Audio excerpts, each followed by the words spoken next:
Hello, guys. How are you doing today? My name is Ayo Deji Ezute Thomas, and we're live once again on our show, Farmer Up TV. We have an interesting guest with us today. It's someone that is very important in the value chain of agriculture, precisely fish farming. So, as you can see from our backdrop, we're going to be going into production of fish farming today. So it's about a value chain added to it. So we're going to be talking with someone with a wealth of experience who has 20 plus years experience in agriculture, precisely fish farming and processing and production of it. Our guest today is going to be Dr. Ekeledo Chukunere. And he's, like I said, he has a wealth of experience. He's fully qualified for what he does. He works with different consult for different international companies like Vitalfishfeeds in Nigeria. He also facilitates for WORLDFISH in innovation program. He's a consultant with Magnificate Magnificent Farms farms, in yes. OWERRI. Magnificent Farm in OWERRI. And so we are totally happy to have him on here. Doctor, Yeah, good day. How are you doing, sir? I'm okay, very okay. Okay, we are glad to have you on here with Yeah, your nice wealth being of here. experience. Yeah. So this is our little family. It's a show where we have a conversation about agriculture in general. So we're trying to like turn around the perspective in farming in Nigeria, where you think that you could just drop into farming without having the right knowledge or knowing the right kind of people. So we're glad to have you on the show once again, like I said. Um, I'm also going to let you just introduce yourself. Tell us a little bit about yourself. Well, my name is, I always like to start it like this. My name is Fish Farmer Dr. Chukwunyere Ekeledo. I'm a principal lecturer. I'm also chief consultant with Magnificat Farms and Fisheries, a former consultant with Vitalfishfeeds. I've done a lot of freelance consultancy with a lot of fish feed companies. I doubt whether there's any fish feed company that doesn't know me or have not had any relationship with me. I'm also a facilitator with WORLDFISH, that compact uh, under the auspices of African Development Bank, or the same with Innovation Platform. So it's a long haul, but we've had a lot of things about me. It's basically about fish farming, and I have a lot of radio programs currently ongoing here in OWERRI and in Abuja. So, and every week we dwell on fish farming, basically just trying to enlighten people. So, just that's a little about me for now. That's like I said, it's a wealth of experience for us. I'm going to start the conversation rolling.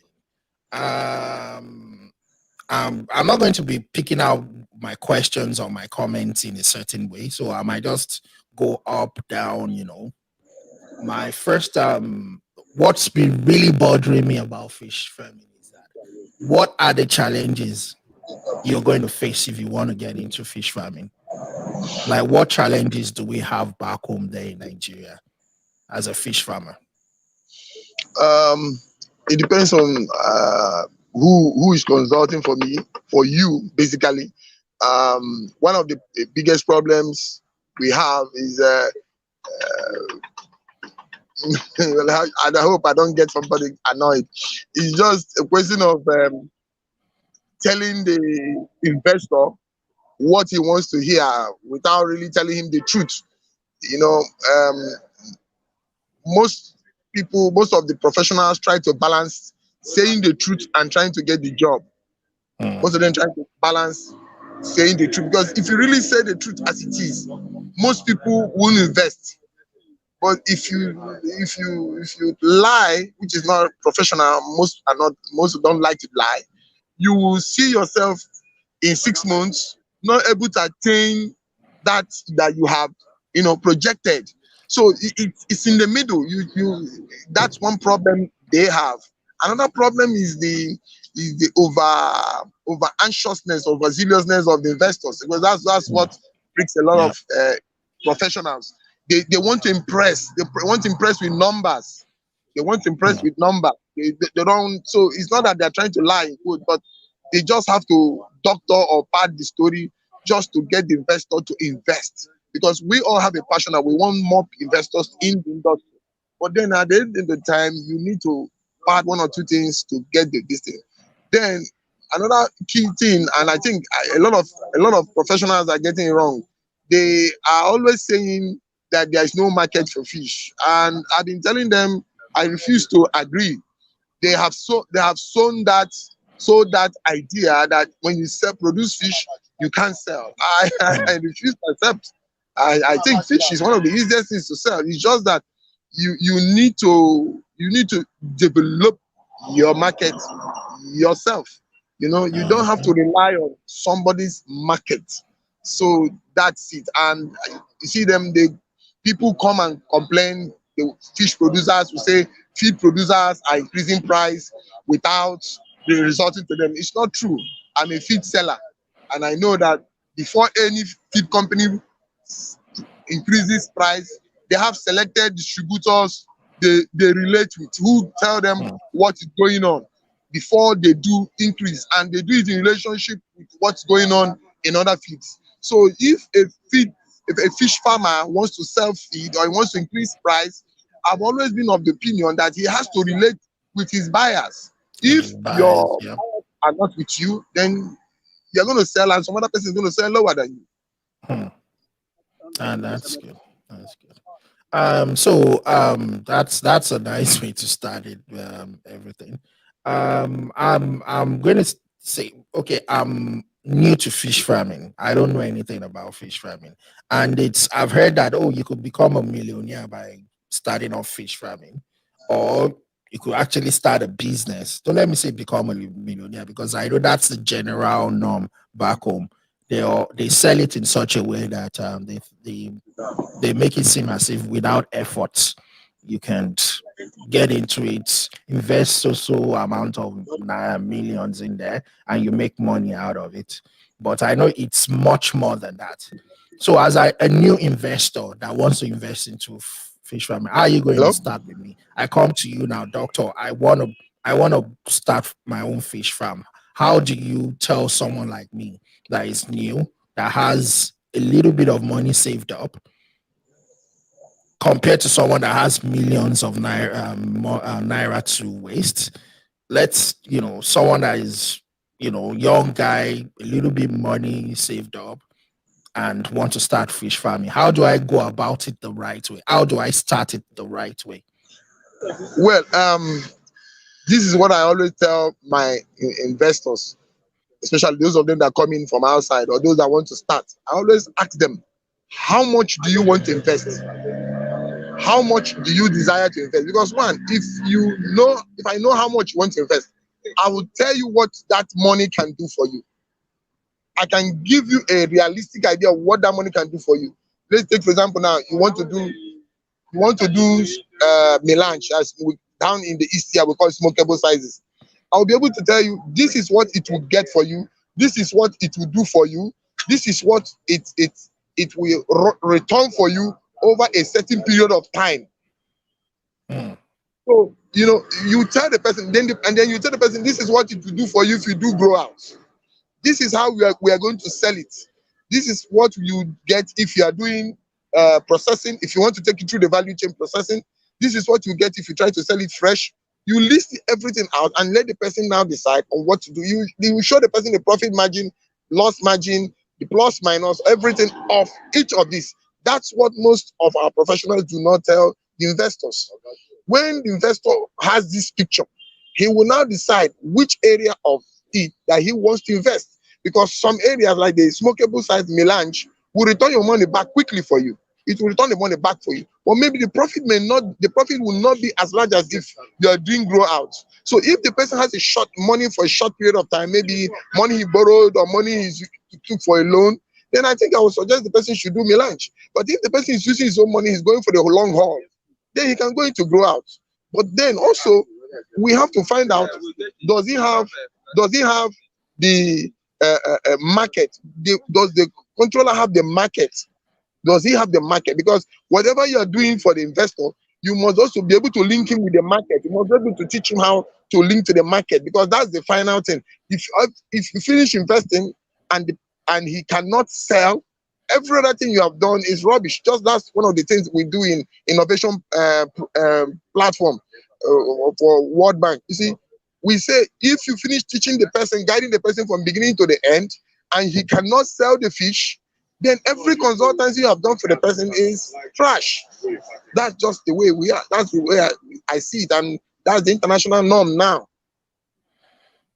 Okay, now that's one of the things we're trying to do. Actually, get people to do things the way it's done everywhere else, especially the Western world. I plan on bringing up some videos about some fish farming done here, done the right way. My God, if you see the facilities, it's the way everything is done. It's totally different Okay. from us back home. You understand? Yeah. So, and that's one of my wish, to get us to that kind of level where we are able to, do things the right way, start the right way. So, basically, with that, I'm hoping that we create this environment where we keep that conversation going, and we can get people to start things the right way.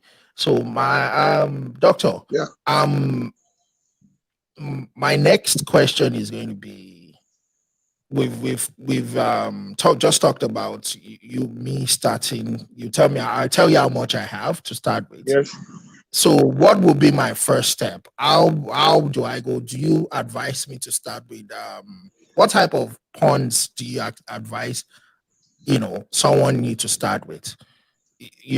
Either someone that doesn't have a land. If you have a land, if you have large land, either way you have to have a land Yes. regardless. Mm. So it now depends on the size of the land you have. So on each size, what do you advise? Well, like I said, first of all, after I've seen the person has declared how much he has, I would like to see the land. I would like to, first of all, if I see the land, most times I prefer earthen ponds more than concrete tanks. I prefer earthen ponds. Why? Why? You will say why? I prefer it because Why? one, yeah, because the fishes in earthen ponds do far better than fishes in concrete tank. That's what I'm recommending to everybody. You see, one of the key reasons why fishes in the West are far cheaper than fishes in the East is because we use concrete tanks and they are using earthen ponds. And that means if you are using earthen ponds there, you can use good local formulation, fish that you are formulated by yourself, that are far cheaper than normal local branded feed. Because when it gets into the water, even if it's uneaten, it goes in, it decays quickly, and it still breeds planktons and the rest that the fish eats. But in concrete tank, if the fish doesn't eat it, is waste. It's pure waste. So why in earthen pond is recycled? So the fish is able to get to use it. Like I was saying, the fish is able to get to use it. Sorry, guys. I believe we're a little bit having technical difficulties here. But all these Just things. hold on. Doctor is going to be back on. Yeah, sorry. You can go on, doctor.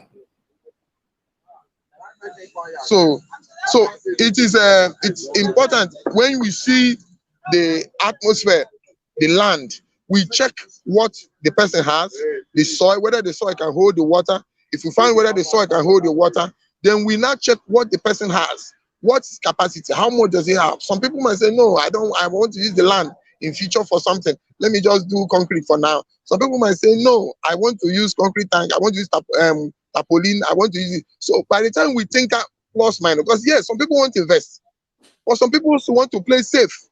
Because as much as they are trying to invest, somebody somewhere, I've come to see that is discouraging them from maybe investing on fish farming. So that means you see them, they will initially agree to do earthen pond. Somewhere along the line, they will now switch to want to do tarpaulin or so. So all this is discussion. We will have a discussion with the investor, and then finally we agree, or you make him see reason why. He might even come and say, I want earthen pond, but maybe the ground is not able to hold water, you know. So you also give him reasons why. If it's somewhere that is safe, if it's a fenced area, you might say, okay, let's do concrete tank. It's okay, we can do it. What is your level of management? You know, so all this is quite a complex discussion. But then at the end of the day, we'll be able to find out what and how we should start. Then after that, you know, you take the person through a survey. Let the person, you first of all know what is happening in his area, what is happening in his area, what the people in his area are buying, what is people in his area are buying, what size of fish are they buying, what sort of market can they absorb. Because if his area is only able to take a certain size of fish, let's say for example melange, why are you doing grow out? Why are you doing grow out to the person? Why are you doing grow out to the person? It's not going to work. It's not going to work. But if the person is maybe leveraging on, maybe linking with those in Abuja who will buy bigger size fish, then you also make him know this is this. And then you most importantly, like I've always said about this marketing, you will teach him how to build his own network of buyers and not always rely on already existing buyers. Because one problem the farmers have is they are relying on another person's customers. When you rely on another person's customers, you are going to sell your fish to that customer on the other customer's price or conditions. Yeah, on condition. You understand? Yeah. Yeah. That's one thing I've come to see. One of the successes I have in this marketing, where people say that I've built my own cabal of buyers. And when I build that, when people come to me, they buy it at my price. Do you understand? They don't. If anybody poaches my buyers, he's going to have to sell his fish at my price. It may or may not favor him. Do you understand? It may or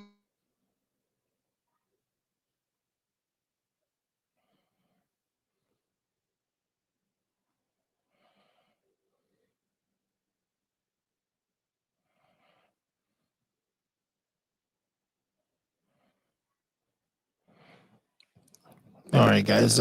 Sorry about the technical difficulties. You know, it is what it is. We're trying to bring everything to you live as much as we can, but sometimes, you know, these things can't be managed. So just give us a few seconds, and Doctor should be back on.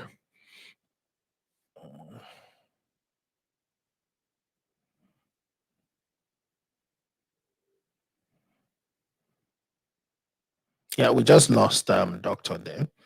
So he was just basically telling us about having your own sets of buyers. You know, anybody that tries to poach them would have to sell on your term, because you have already made that kind of connection with your buyers. And also you mentioned about the kind of fish pond that you want to construct. You talked about the concrete, the earthen pond, and also the trampoline pond. He prefers the earthen pond because it's more of a natural environment. It's more of a natural environment, and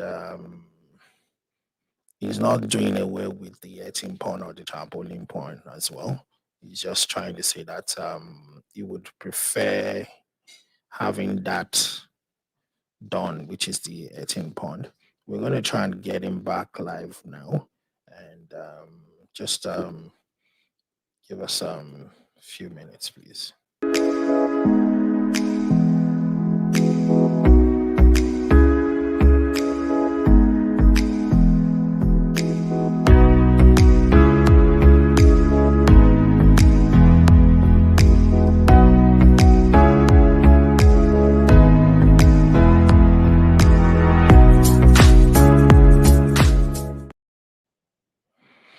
we're still waiting for Doctor to come back online. I do have a series of questions that I've laid out for him. So if you're viewing our show, if you have any comments, you want to comment on the show, please you can go ahead. It's meant to be a conversation anyway, so it's not meant to be just me and Doctor talking to ourselves. Let's try and get the conversation going. All right.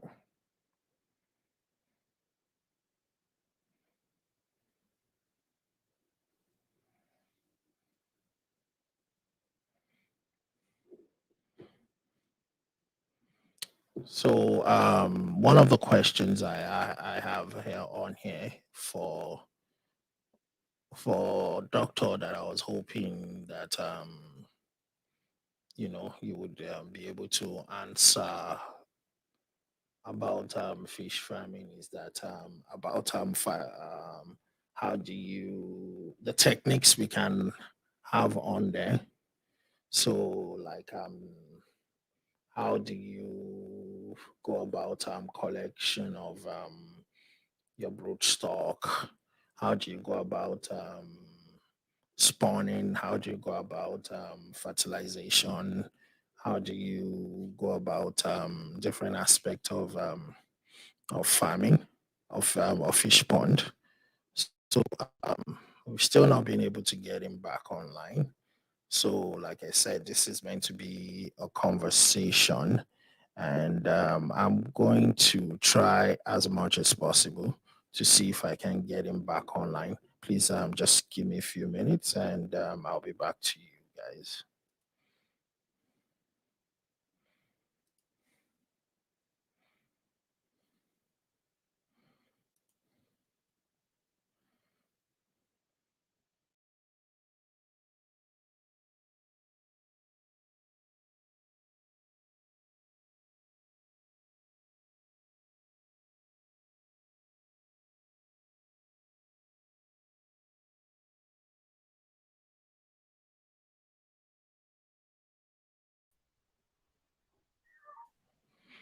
All right, guys. Doctor is back online now. Sorry Yeah. about that Sorry, doc. little technical Hello? difficulties. It happens. I'm here, Doctor. Hello? I can hear you. I can hear you. Hello? I can hear you, Doctor. Hello? I can hear you. Hello? I can hear you. Hello? I don't think Doctor can hear Can you us. hear me? So we can hear you. You're live on, Doctor. Hello? You're back live. Hello? Doctor seems to be having a little bit of technical Hello? difficulties. Yeah. Doctor, can you hear us? We can hear you.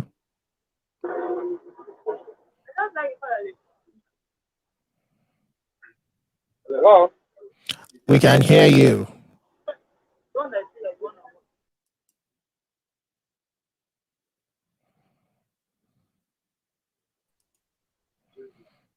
Can you hear us? Can you hear me?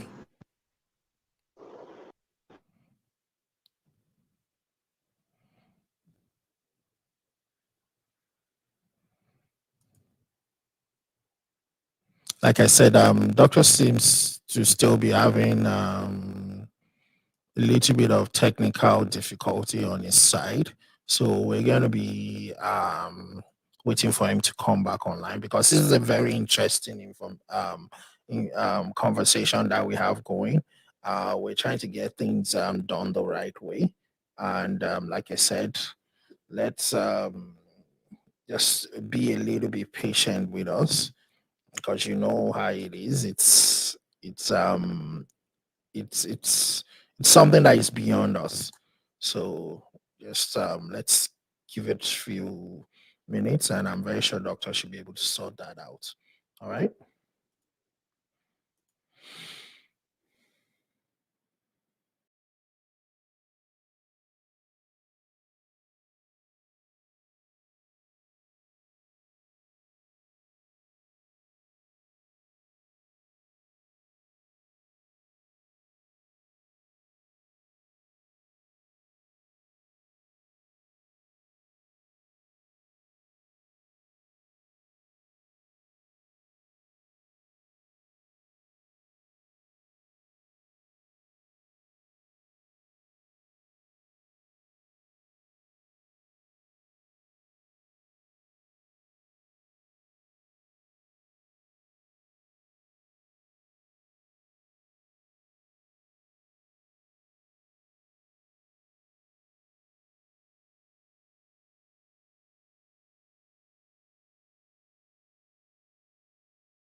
Yeah, Hello, doctor. Can you hear us now? yeah, I can hear you now. Sorry, I don't know what's happening Yeah, to my network. it's okay. I understand. It happens. And I'm very sure our viewers to understand. So Yeah, I'm very sure our viewers to understand.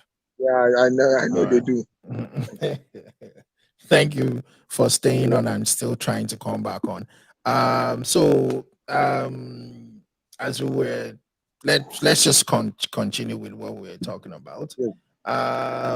Another thing I wanted to talk to you about is about the technicality about starting up a fish farm. How do you go about getting brood stock, spawning, um, fertilization, and things like that? Are these things you need to start with as a first timer, or are these aspects it's best to just outsource something like that? So that you can just concentrate on just the breeding of the fish itself. What's the best way to go about That's what it? I said. Most people get it wrong. Sometimes it's the investor that will make you um, decide, to start hatching. But basically, I don't recommend that. I think you should start first by outsourcing most of your service products. You buy the fingerling, you buy the even hatching. For any grower farmer, I wouldn't recommend that you go into hatching for at least a year. Why many farmers are failing is that they want to hatch, they want to do grow out, they want to do melange, they want to produce their own feed, they want to market their own fish, they want to do virtually everything all within a year. It's just not possible. It's just not possible. Even if you have the resources, as most of them will tell you that I have the money, I have the money. I agree, you have the money, but the manpower and the effectiveness to monitor each and all these sectors at the same time running, it's very, very difficult. Very, very difficult. So I always tell them, why don't we start with grow out? Let's buy from. There are so many very young, good breeders. So many boys are trained. I've trained so many young boys who are very, very good.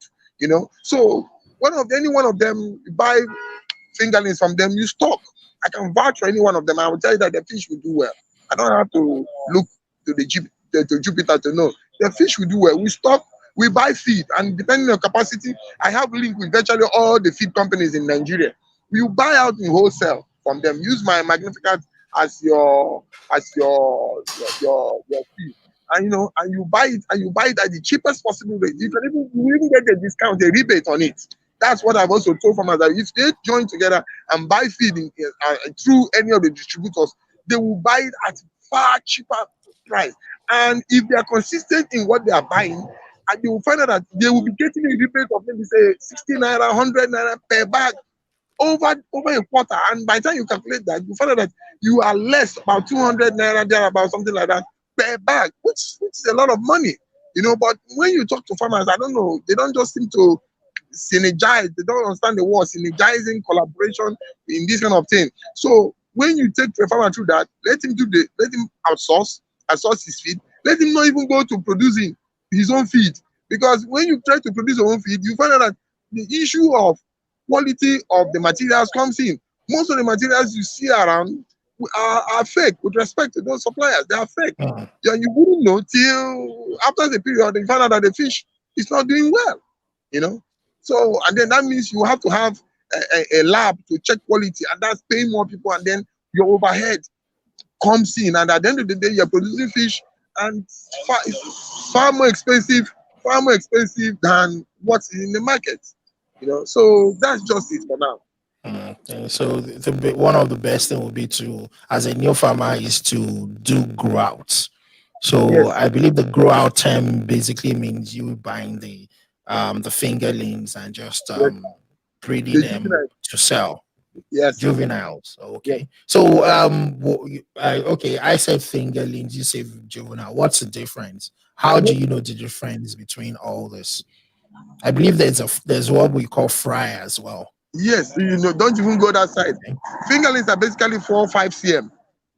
Okay. I always tell every new farmer, I said, for you to avoid somebody cheating you, have your ruler, have a small pocket ruler, the one we have in the mathematical set.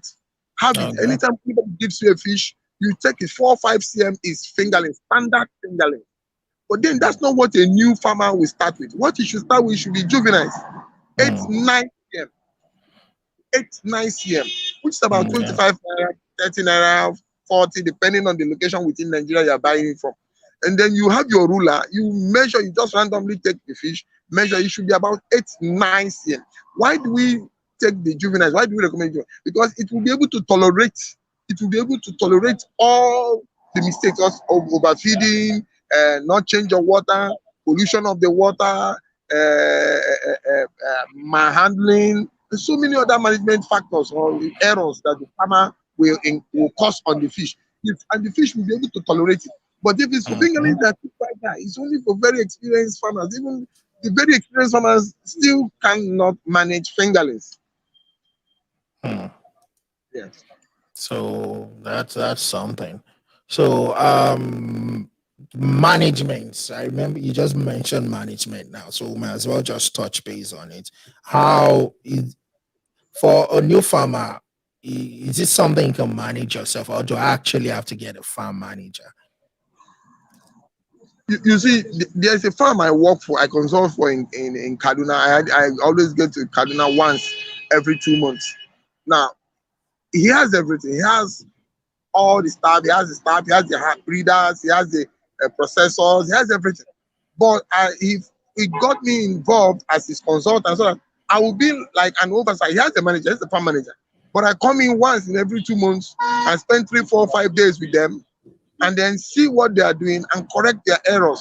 Now, you need to have specialized people in these sectors, like if the hatchery want to do breeding, you must have the breeder, you must have the hatchery attendant. After the breeder goes, somebody must now be taking care of the fish. You Hmm. understand? Somebody will Yeah. take care of the fish. If it's the grow out, you have to have the grow out attendant, or you have to have all these factors around. So you need to employ them. Then you will need somebody who is an oversight.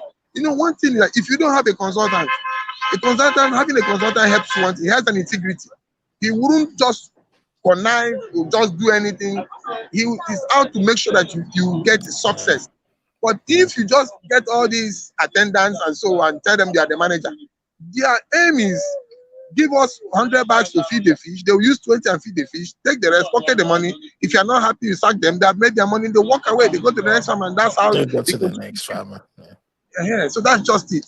You need a consultant. They are very important.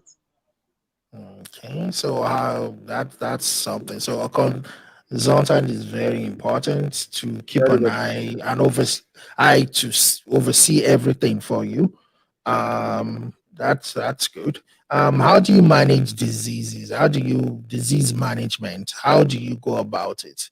Because that's something that is very important. You don't want to have all these juveniles all stocked up and all of a sudden they start dying. I know that's one of the worst things a farmer would want to go through. So, how do you manage things like that? What are the things that you need to put in place to make sure that this doesn't happen, or at least reduce it? Incidentally, a client called me from Kaduna, and consistently, he's been having problem. Anytime they send fish for him from Ibadan to Kaduna, he always has a lot of mortality. And he was telling me that it's not even only him. They are a cooperative. They're always encountering mortality upon mortality. And he was now calling my attention. Like he was even surprised that the breeder, the people who send the fish, are not even able to give him a solution. I just simply told him, I said, use enrofloxacin, 20%, you know, tell the breeder to whoever you're buying from, because I don't try to limit them to myself. To whoever Mm, you're buying from, tell the person to starve the fish for 12 hours. Let the fish be starved inside water soaked with enrofloxacin, 20%, you know. And after that, the next thing the person will now have to do is put the fish in jerry can, and then after putting the fish in jerry can, you now drop a little enrofloxacin inside, just a drop of enrofloxacin inside each of the 50 liters. And I'm telling you, I told him, I said, that fish will stay for 24 hours, no pam, no one. I mm, told him, I said, go, no pam, no one. But make sure that you observe good stocking capacity for each of the jerry cans, because it has to do with distance. If the longer the distance, the lower the stocking capacity. If it's, yeah. let's take from Lagos to OWERRI now. It's 12 hours, 14 hours basically, and you're using juveniles, 1,000, 1,003. For now that the weather is changing. If it was during the rainy season, you can even do 1,500, 2,000. You understand? So all these are factors. Then when you're talking about disease, the easiest and the most safest way is to use salt. Most people do not know how to use the power of Salt. salt. Yes, salt. Wow. Salt. But Whether you are doesn't salt, sorry to cut you, doesn't salt actually is harmful? I know to catfish it is. Why would you want to put salt in there? it's all about dosage, okay? It's all about dosage. It's all about dosage. 1 kg of salt for every 1,000 liters of water is as safe as anything. It will keep the fish in a very safe environment. There are certain diseases like erosomonas infection. You are going to do 3 kg for 1,000 liters of water. And that means you will be standing there, the fish will paralyze for 5 minutes, and then you flood the tank back again with water, and the erosomonas will die off, will just maybe go off. If not, you're going to have to use human grade ciprofloxacin on the fish. And that means you cannot administer that fish, you cannot sell that fish for humans for the next 2 weeks.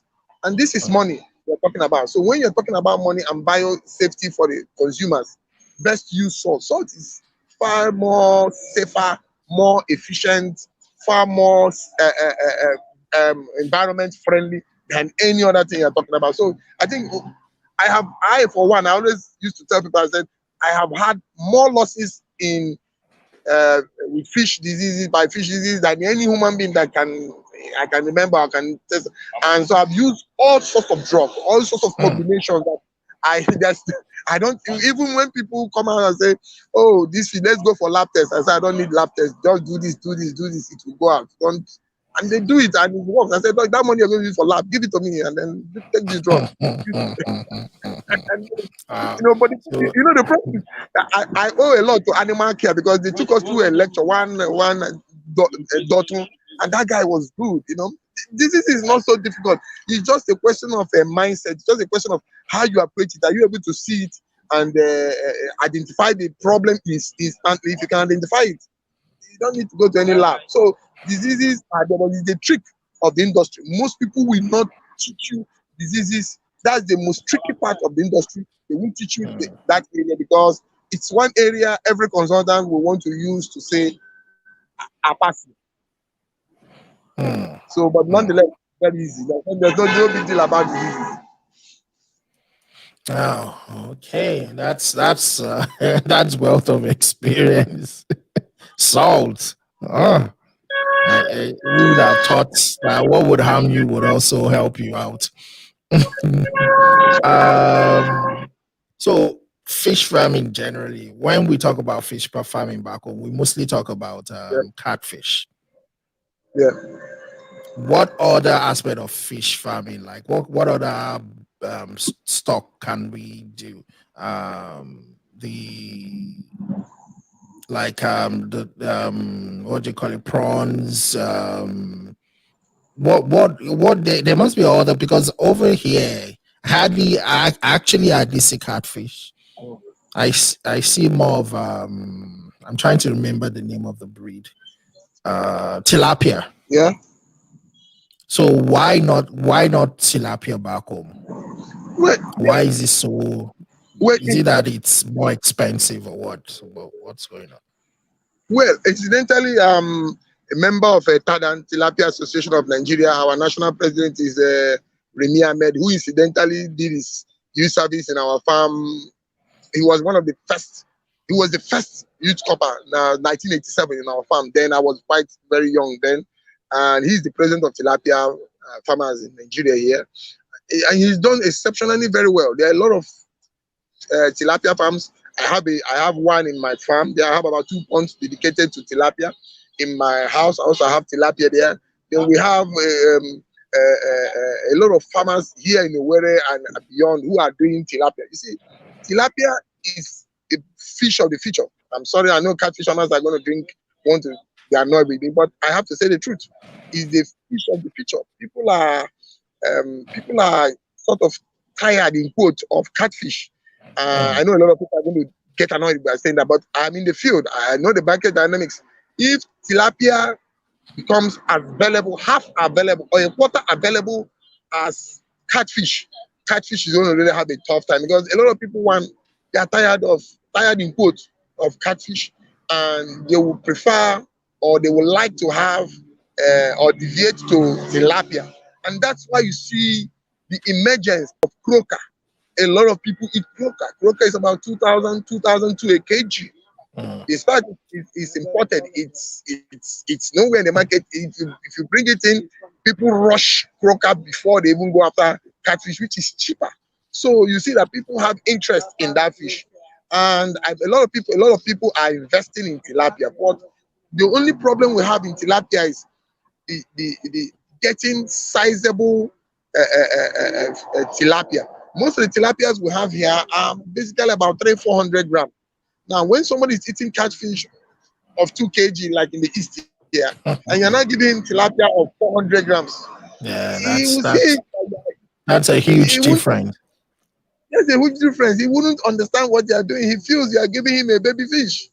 You understand? So that's just it. If we get it like croaker, 1 kg, then I think we have gotten it right, and we are seriously working on it. But tilapia is gaining prominence here in Nigeria. So what's now the problem? Is it feeding? Is it us not getting the right kind of breed, or what's the issue with not being able to get them, to that level? Uh, for now, you see, the market from what, let me not get my national president annoyed, but basically, if I have to speak openly, you see, most of the tilapia that's gotten in are imported. They are big. The ones we have here in Nigeria, they are not that big. So when our people focus on the imported and leave the local, that means the farmers are not having enough money to research, to develop the one they have, or the little they are doing. They have little buyers for those ones. Yeah. So that's the problem. And the feeding is not expensive. The feeding is not expensive. It's not that expensive as like catfish that requires high protein content, high CP, blah, blah, blah. Tilapia doesn't require that. But then, because the sizes they are doing are small, they are small. People are not patronizing that small size per se for them. And so they're having limited funds to carry out research. I have been advocating that farmers should sponsor students in the schools on research projects. If you sponsor these students like they do in America, you see companies will come, get research students who are in school and fund them so that they will carry out specific research on specific areas. If it's done like that over a 2-3 year period, we will be able to find viable solutions that will develop the tilapia industry. But then, when people are not investing, some people feel it's easier and faster to just import the tilapia and sell and make their money without all the headache. You understand? Okay. Wow. So we still have a long way to go. I'm here. We still have a long way to go. Very, Research very, and very, very. everything. Okay. So feeding. How do we reduce feeding? Because a lot of people complain that feeding takes 70 to 80%, 90% sometimes if you don't get it right at all. So how do you get good feeding? How do you make it cheap? How do you, because the less money you spend on feeding, the more money you make out of your catfish. So how do we reduce feeding, the cost of feeding? Well, there are certain things I wouldn't want to say, because there are notes that there's one government program that is ongoing now. As much as farmers are trying to, prices of fish has gone up. I know of one government program that they have brought me in, and when I look at the price of fish that they are offering to sell to me, I better keep quiet, because if I say that's what that is, government agency is going to be selling fish to me through dedicated farmers, I think some people are going to really plan to kill me, so I better not talk. So, you are going to tell, because I'm telling you, the prices these guys are giving me is out of the world, and it's for 12 years. The agreement is for 12 years. I'll be selling at that. They'll be selling at that price to me for the next 12 years. So it has a government agency backing. So, but then how I'd like to carry people along, because if I see in this world that if only you are doing well and every other person around is not doing well, then you better start running. Yeah.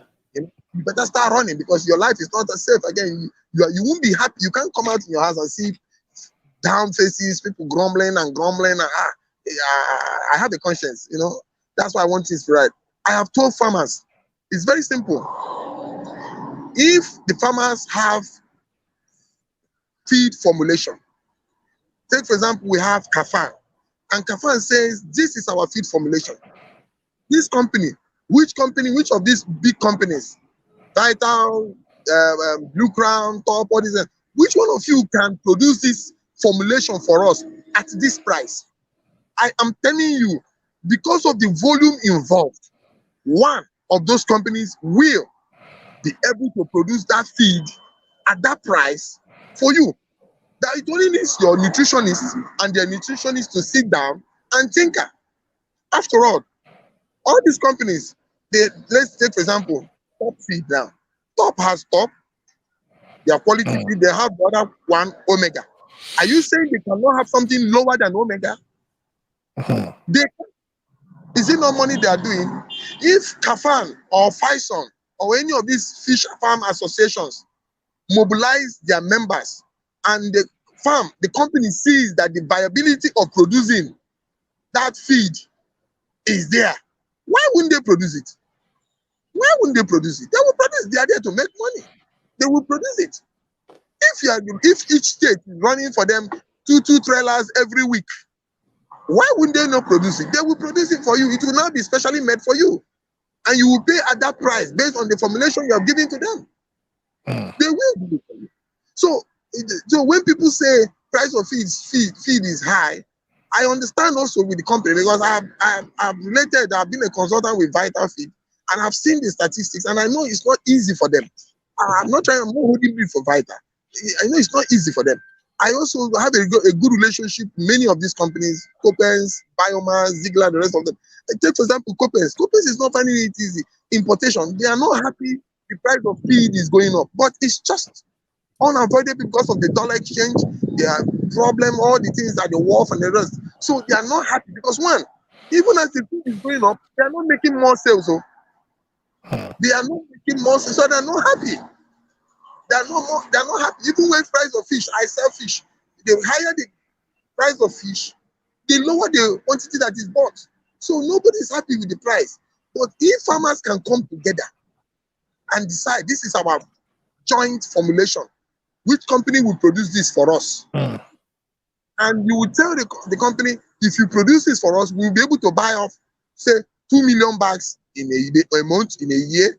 And the company sees the viability of it, and they produce the first tranche, and you pay off. Why would they not key their machines to that? After all, all the machines like the Scratching and most of these companies are going to, it's not as if the formulation is constant. They can easily alter it. They can even have another line. They have many lines. Where so that if this one breaks down, this one can work. They can even do that line. It's an agreement. It's a discussion.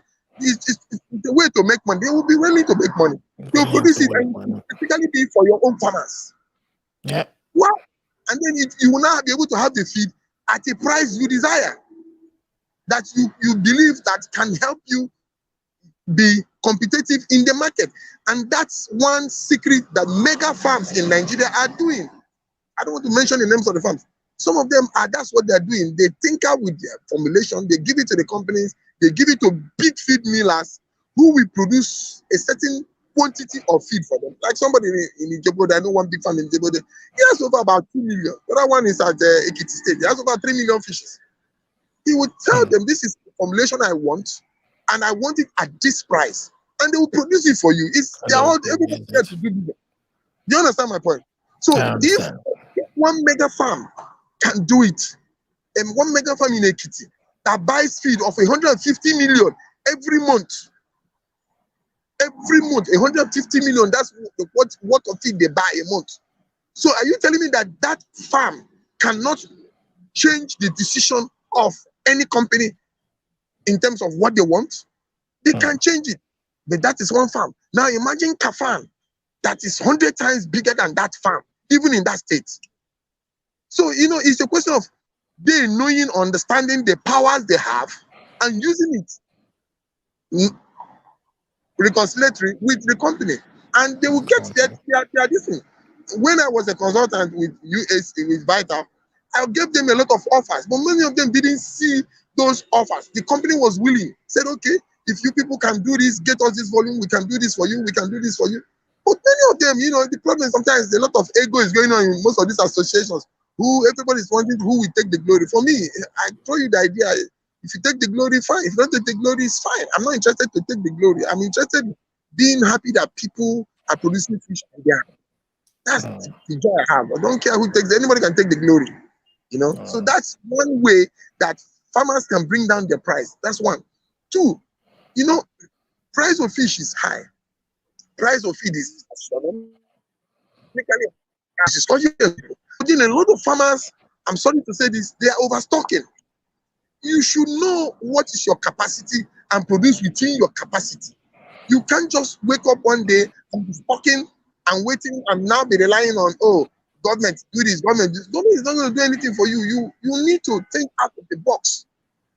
Now they are increasing prices. I always tell them, yes, it's good to increase prices. It's good to sell 1,001, 1,002. But look at the snag about it. After your 1,002 now, come rainy season, the buyers are going to return it back to you and price you down. They're going to price you down. So whatever money you think you have made within these 4 months of dry season, you are going to lose it in the rainy season because they understand how it works. So how do we bridge these two gaps? It's simple. Most of the farms I buy fish from, you know what they do? They say, doctor, you buy 4.5 tons minimum for your plate, for your farm weekly. You buy for another 6 tons weekly for other people. That makes it about 10.5 tons. So let's have an understanding. Can you give me 2 buses? Can I be sure that I will take 2 buses from you every week at this price? I say, okay, we agree on certain price. Okay, fine. Now, what are they doing? They are using me to make a budget. They know that I can produce at this price and I'm okay with it. They can budget with me and many other buyers like me. So if they are buying it and selling to me at say 1,000 now, and every other buyer is buying, that means from between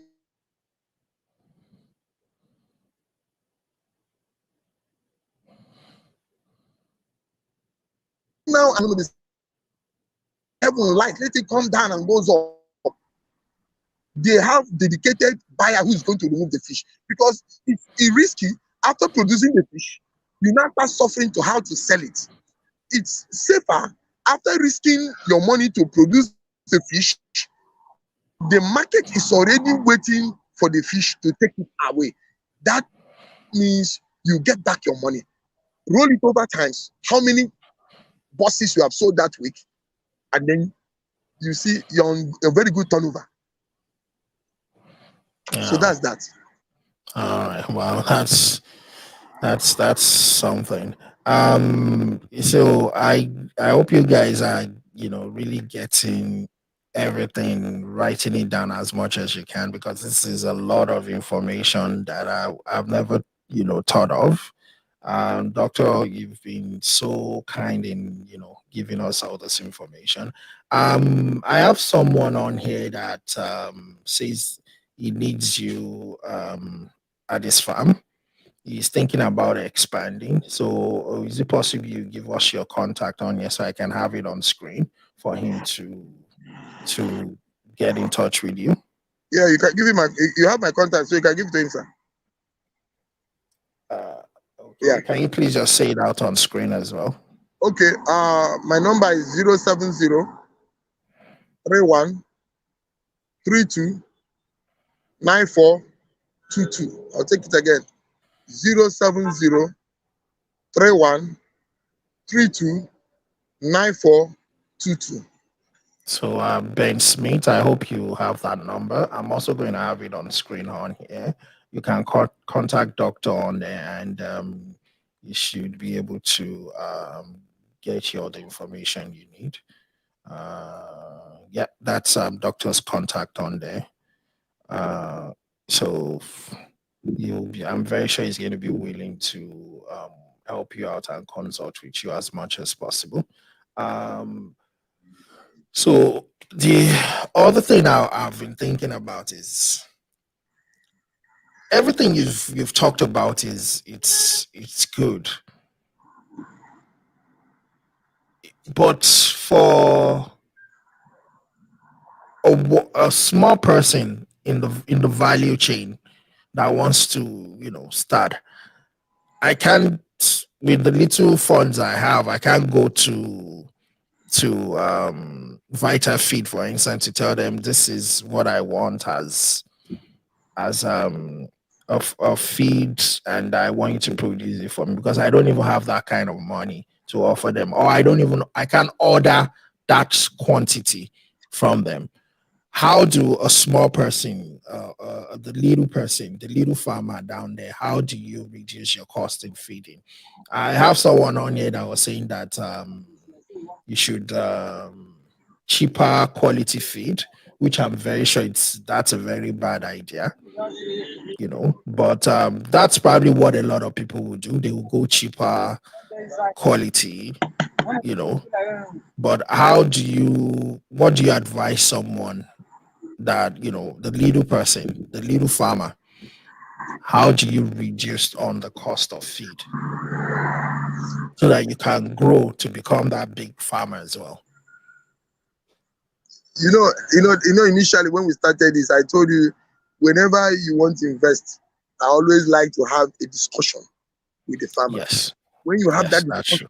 you will be able to investigate, you'll be able to see his capacity. Yeah. You'll be able to know his mindset. Even some people have millions, but you still tell them that's a job I'm doing in Omok. And the man is very rich. He's very, very. But I told him, sir, let's just start with 20,000. He said, no, I need to start with 100,000. I have the money. He showed me. I said, yes, you have it. Agreed. But let's start with just 20,000. Let's test the market first.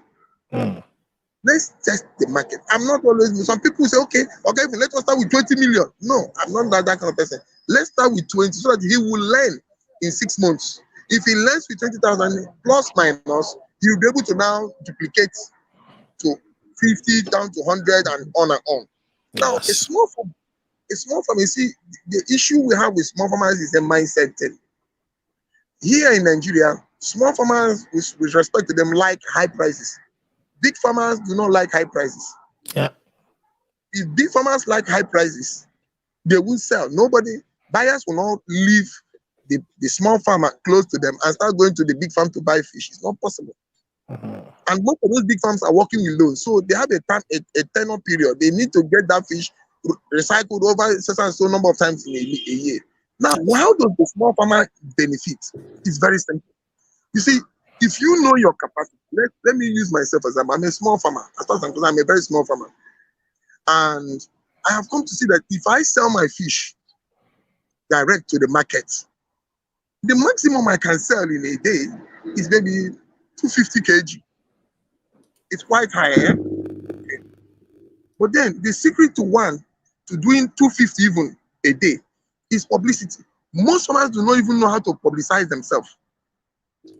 If you can't publicize yourself by having billboards, by going on radio programs, by going on TV shows, by going on newspapers, by sponsoring programs, let people see you, how can you sell even that small quantity of fish you have? That's one. Two, I add value to what I do. Let me shock you a little. Every single day in my small place, one of my small outlets here, that's where I'm just outside the shop here. I sell to my small processor, fish processors. I sell over 350 kg every day. Wow. And these boys take this fish.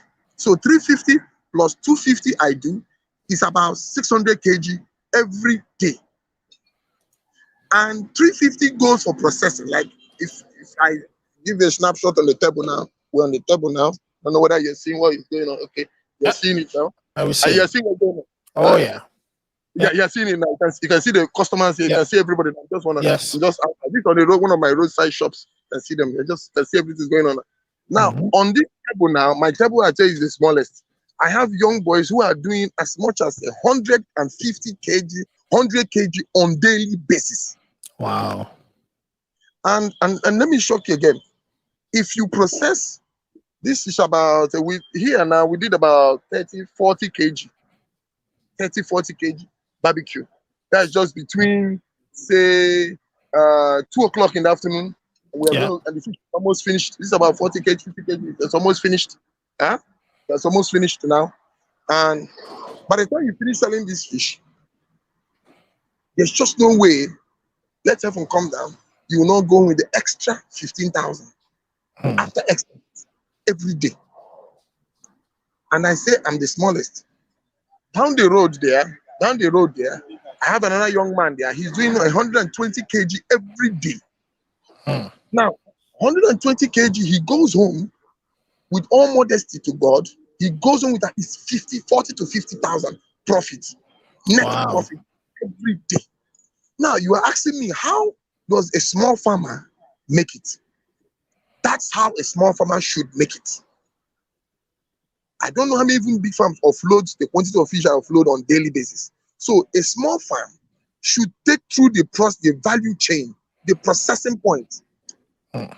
So if you are able to put 1, 2, 3, 4 other young men around the town at corners who are just doing processing the fish to grill, processing to barbecue, people are buying it.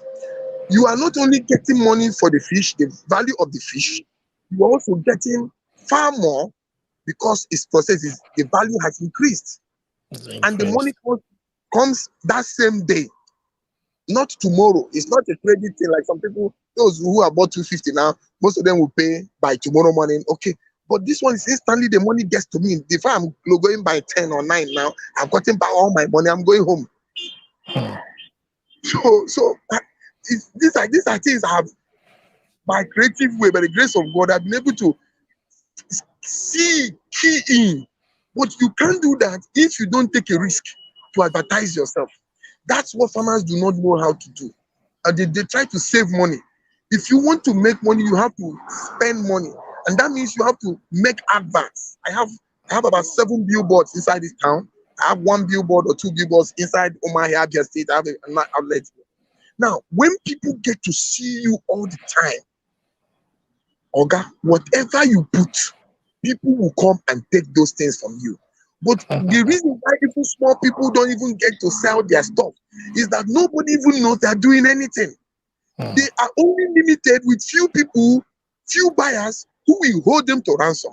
The buyers will hold them to ransom because they know nobody knows what they have, nobody knows what they are selling. Hmm. But when you advertise yourself, you throw yourself to the public. You throw yourself to the public. That means even people who don't know you are having that now know you are having it, and they will come direct to you. Direct to you. You now build. So a small farmer should be able to build his own network of buyers because new people will now be coming to you, independent of the old ones who will like to hold you to ransom, who will like to price you down, who already have a customer somewhere, who just want to come and tempt you. I'm buying 5 naira. This one is frustrated. Let me try him. These are the ways a small farmer can. And that's why I say fish farming, business is different from fish business. Growing the fish is fish farming business. But now marketing the fish, pushing the fish to the market, encouraging people to eat the fish, selling the fish at the price that favors is now the fish business. And that is the money aspect of this business. If a farmer doesn't go to that long haul, he is going to continue suffering, working for another person. Wow. Hmm. That's something. That's where the value chain comes Yeah. in. Wow. That's it's like you're just opening my eye to like, wow, really. Okay, that's really something else. Uh wow, okay. I'm so, you know, grateful to have you on the show to be able to talk to you. Um so like what you showed us is one of your, Yes. you know, Mm. units where you have you process and everything. So is it going to be possible maybe in another show where we can actually get together and you'll be able to take us around Yes. where we see what you do and how it's done and everything. Yes. Because that would be really really a good show for our viewers. And I'm so grateful to have you on the show once again. There's still a lot I want to ask you that I want to talk to you about. um, do you what about processing, like export? Do you do exports? Is this something you would advise someone to get into? Because I know Nigeria, our population alone, we can't even feed our population. When even with the fish, with the fish farmers we have there, it's not enough for us. So why would someone want to get into exporting outside and things like that? Is it something you would advise? Um, I'm not against anybody. I have a lot of friends. I have TJ Hyper Farms. I have TMS in Lagos. I have there's this lady, a wonderful lady that taught me a lot about processing fish for outside market. Well, I look at Nigeria as China. There was a statement the Chinese made to one American president when they said they will ban Chinese products.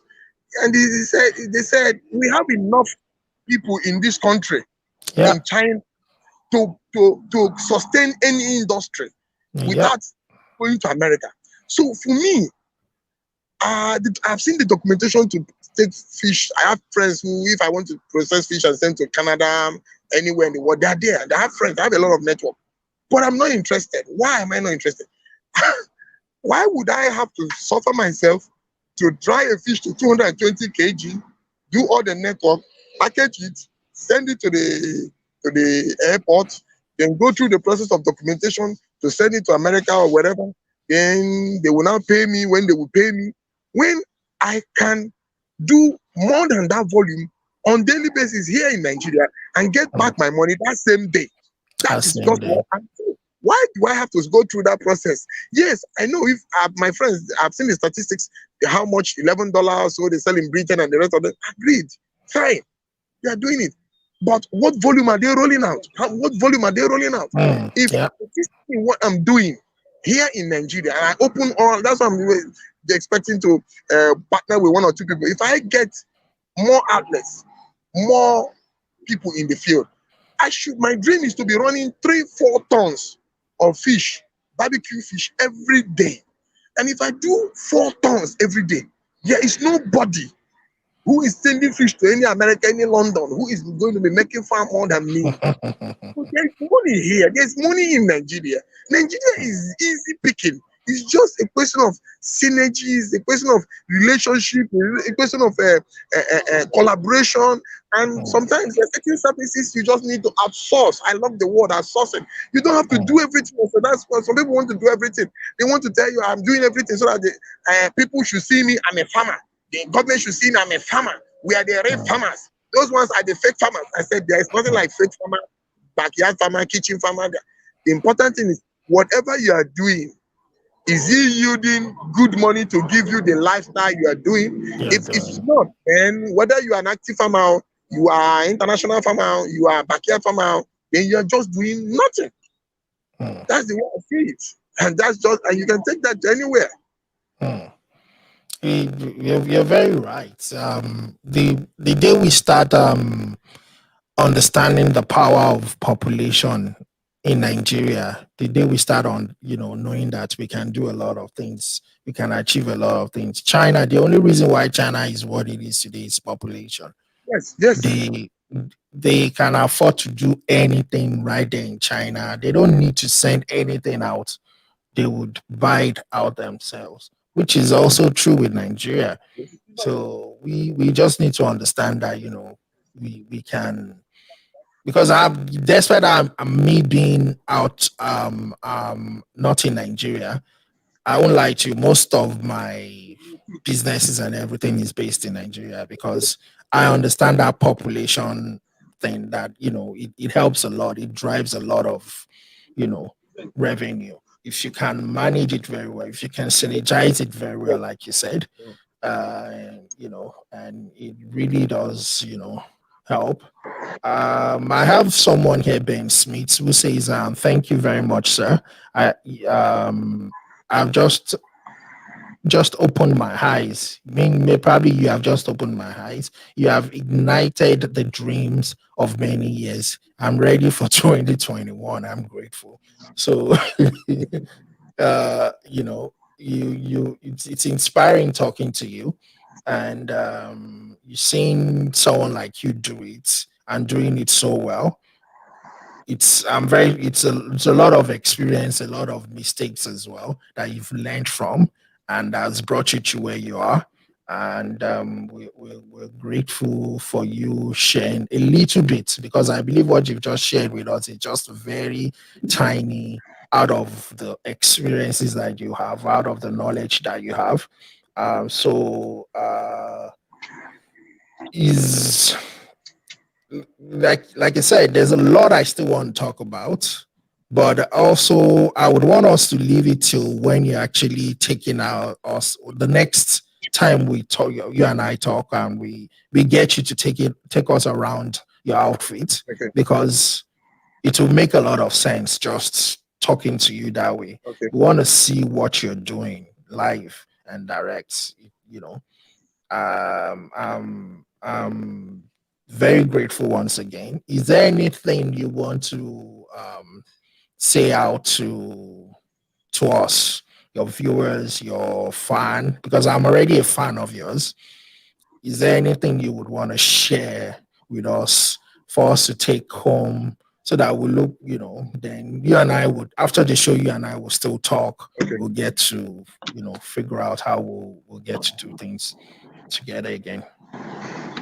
Your last words, let's just say. Well, my fellow farmers, I just want to say this to you. I want us to have a change of mindset. I believe one of the problems we have in this country is a mindset issue. That's the problem. I think our solutions are in our hands. I do not believe that the government is my problem. I don't see them as my problem. I've understood the system, and I understand how we can circumvent the system legally. Whatever policy they like, let them roll out. We can be able to find a way around it and still make a success of ourselves. Just take for example, we have no light in this country, but we have been able to get light for ourselves by generator way. We don't have water, but we have been able to think out and dig borehole for ourselves. So if we have been able to do all these things, and they are not giving us any money, but they have not even made the atmosphere fair. But we have created an atmosphere that will make us succeed, and a lot of people are succeeding. One man I admire so much that one day I pray to continue to be mentored by him is Dangote. I love that guy, but a lot of people don't like him. When I come out and say this thing, he says, "Doctor, if you mention his name, we hate you more." I said, "But I just like him. I try to do things. The man is very. Yeah, I don't know how to say it, but I just somebody I love, I admire. I try to anything that he says, I try to follow him on it, and so many other people.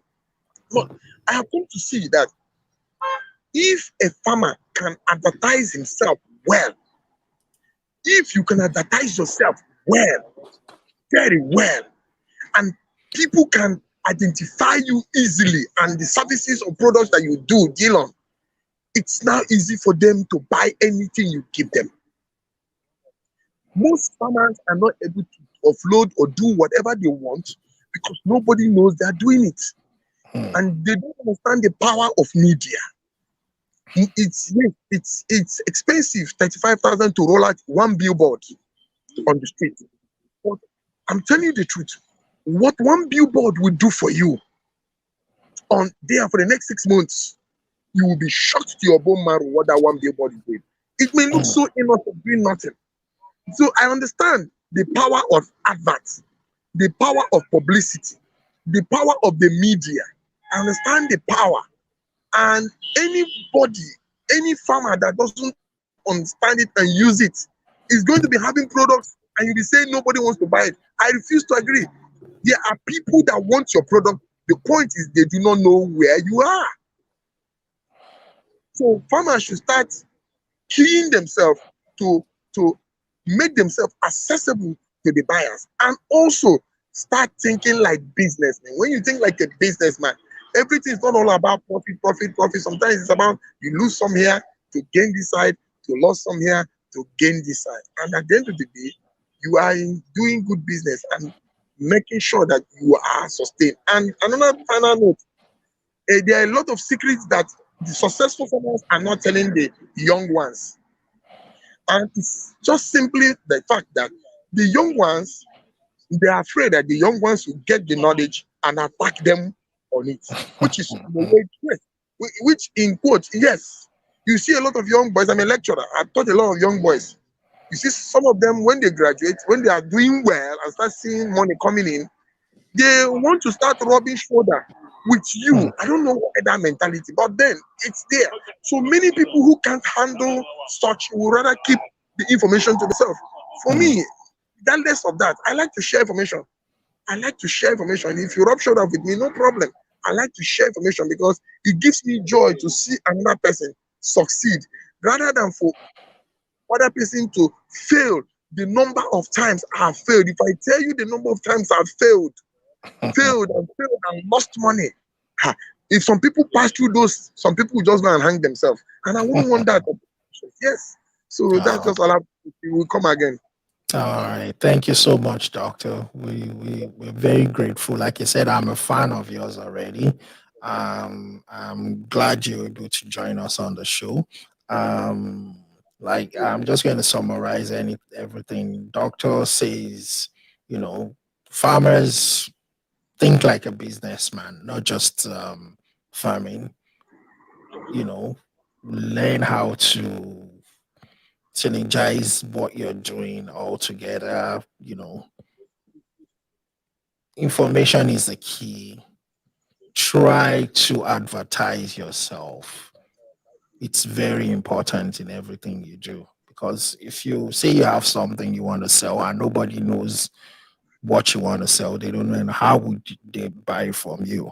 So advertise yourself, promote your farm, promote your business because farming is a business as well. It's not just about, you know, feeding the world. You still want to make money out of it. It's a business on its own. So let's keep this conversation going. Like I said, we already have Doctor on the spot. We're going to have him back again. And this time around, he's going to be showing us around his farm, all his farm and everything he does, his processing outlets, spots or outlets and things like that. And that's going to be a very wonderful show. I would talk to him at the back end and we'll be able to let you know when we're going to bring that on. It might be a live show and it might not be a live show. It probably will be a recorded show. Well, we don't know yet, but I'll talk to Doctor about that. And thank you once again for joining us. Remember to subscribe to us on YouTube, Farmer Hub TV, and also like us on Facebook. Share this to your friends, those aspiring farmers that want to get into farming. It's a wealth of knowledge on here, and let's keep the conversation going. Thank you so much, and do have a lovely day. Thank you. So, Doctor, just hold on. I'll be back.